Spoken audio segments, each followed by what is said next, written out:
Hi everyone, welcome to my next video, which is all about how to protect yourself from psychic attack, whether that be from people with ill intent or from spirits with a negative intention. And I'm just here to give you my top tips on how to protect yourself from bad energies that mean to cause harm. And I feel it's really important to make this video because I've just seen a lot of videos to do with ghost hunting and going into places about psychic protection. And I just think we're becoming quite aware of the spiritual world now, more than ever in this day and age. And I just feel some people aren't aware about how to use psychic protection for themselves. So I'm sure there's a lot of you that who are watching this video. Maybe you're curious about my top tips, some that are very well known and some that may be less known. But I'm going to tell you some of my top tips off the top of my head, which I feel really help to protect you from negative energies from people or bad spirits.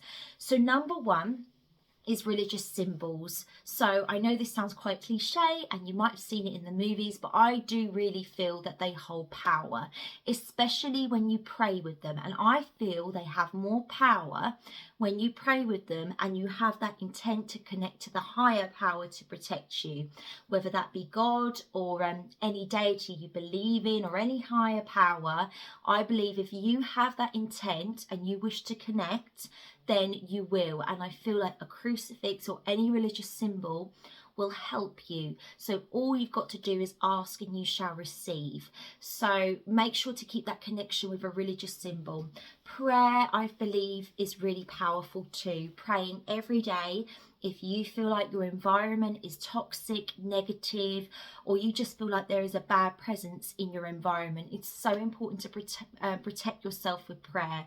And it doesn't matter what religion you're from. It doesn't matter if you're Christian. It doesn't matter if you're Wiccan. It doesn't matter if you're Sikh, Hindu, Muslim, whatever, Buddhist, you're a Buddhist. It doesn't matter, because I believe that if you pray, you say a prayer from whatever religion you believe in, you can connect to that higher power to protect you. So I'm sorry if I'm mincing my words a little bit, but that's what I'm trying to explain.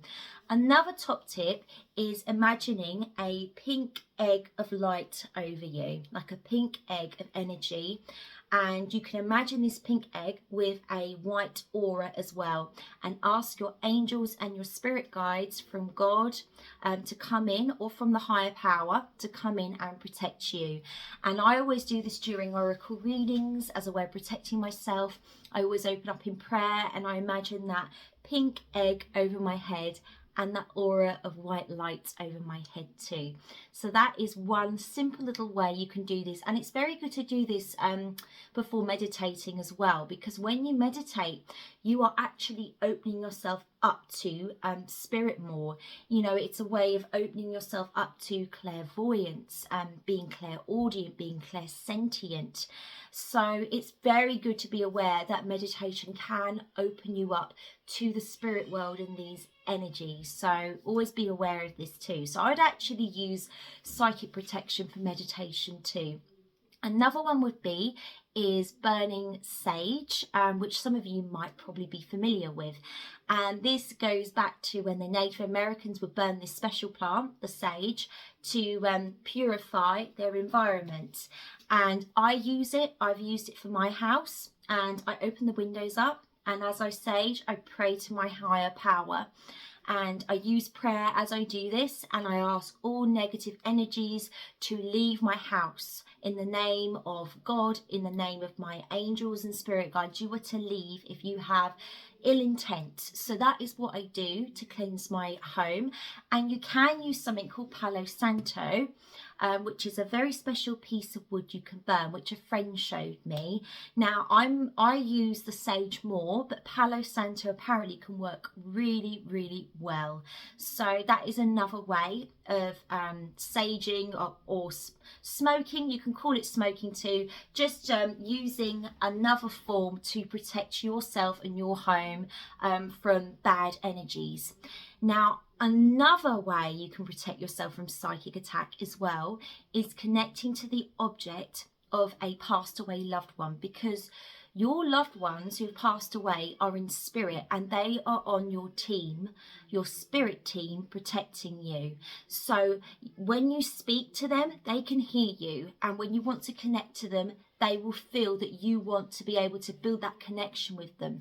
And I have a picture of my nanny I speak to, and I feel when I speak to her, she listens to me. And I always feel when I speak to her, I just feel her presence around me. So even if you're not under psychic attack, if you're going through a really hard, difficult time, keep an object of your loved ones near to you. Speak to their pictures. You know, if they had a necklace, wear their necklace. If they had a piece of clothing, keep it under your pillow at night. You know, make sure objects of your loved ones are near, because you can connect to these objects and therefore connect to them in spirit. So that's another way of bringing you closer together, and for them to be able to have their energies around you as a protective blanket. So that's another way. Another way another topic I can think of is being aware that objects can have attachments to them, whether they're good or bad.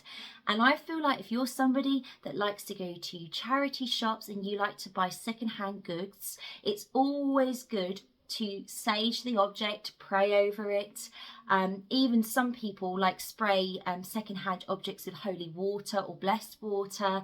So it's just a way of dispelling any negative energy or stale energy, because, you know, it may not always be bad, but you don't need stale energy in your environment, and you don't need any other connections coming into your life that you don't want.